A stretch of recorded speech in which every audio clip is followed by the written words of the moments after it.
let's check out Matthew Stafford. Let me get. Oh man! First of all, Let's just start with the elephant in the room. Yeah. Quickly, do you think Matthew Stafford got on the phone to his agent and said, "Get me the hell out of here"? It's sounded like that's what's happening, right? They got this guy Dan Campbell. It's just been reported a couple hours ago that he's down to leave. He wants to leave. That's the news of the day. That's the news of the day. Are you shocked? No. Would you want to play for Dan Campbell? Would that give you confidence? I would not. I don't understand, right? Like I don't understand. Like when I posted, his interview, right? There were people in there though, like, oh well, that roused me up. What about that screams? Yeah, what about that screams any sort of intelligence, any sort of football IQ, acumen, any sort of philosophical change?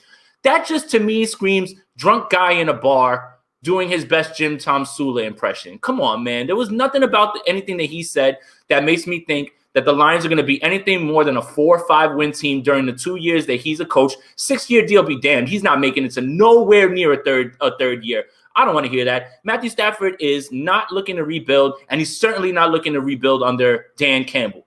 Well, let me tell you, that's all true and valid, and I wouldn't feel confident after hearing what he said. My God, it was very Tom Sula-esque. But take the emotions and the press conference out of it. Just look at the math and the numbers. Detroit should trade Matthew Stafford. When we talked about at the beginning of the show, there is this class of veteran quarterback that is now too expensive for their current team because of the pandemic. And he falls in it. Like Matthew Stafford, let's look at his deal. Here he is. He would cost the Lions 17.5% of their cap next year. They can't have that. They're going nowhere. They did nothing with him at 9.9. They're going nowhere with him at 17.5. They got to trade him and move on. But for the Niners, this $13 million doesn't go to them. He's $20 million. All of a sudden, he's actually quite affordable. You see what I'm saying?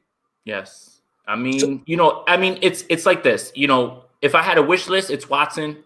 Second, right behind him is Matthew Stafford at 32. Man, the age thing doesn't bother me as much because guys are playing longer in this league. It is a quarterback-driven league, and the one thing that people want to point out is the back injury, and maybe that's valid, right? That's something, but he doesn't miss games, and we've talked about it.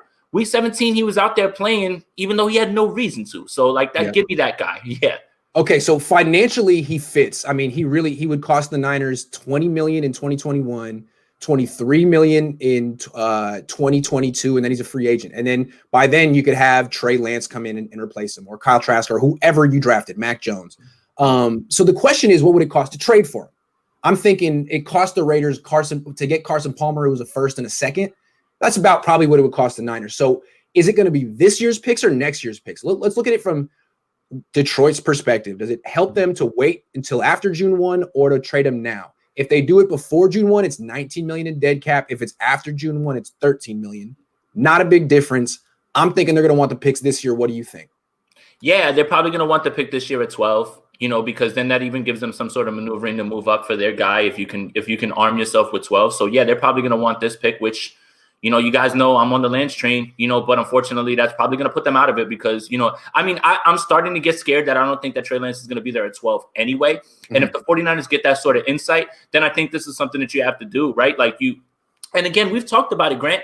Just because you don't grab a quarterback this year doesn't mean that you can have Matt Stafford and not draft that quarterback the next year, the year after that. Maybe, you still have a guy who's going to be high and elite, and you'll still be able to get a guy next year, the year after, right? So it's not quarterback or bust all the way if you have Matthew Stafford in this draft, clearly, right? That seems simple and that seems like, obvious, but that doesn't mean that the next year or the year after you don't go after a quarterback and fill up that role the same way. I'm with it with Stafford, and whether it's with us or with someone else, he's definitely not going to be a Lion next year. It's okay. So I like the Stafford one. I like it. I like it better than Watson. It's more affordable. It's not 8 picks. It's 3 or 2. Right. It's not $35 million a year. It's 20. So I like that. Only thing is, you're going to have to trade that 12th pick this year, I'm thinking. And that may not even be enough because there might be teams ahead of the Niners who want Stafford as well. So you might get into a little bit of a bidding war. And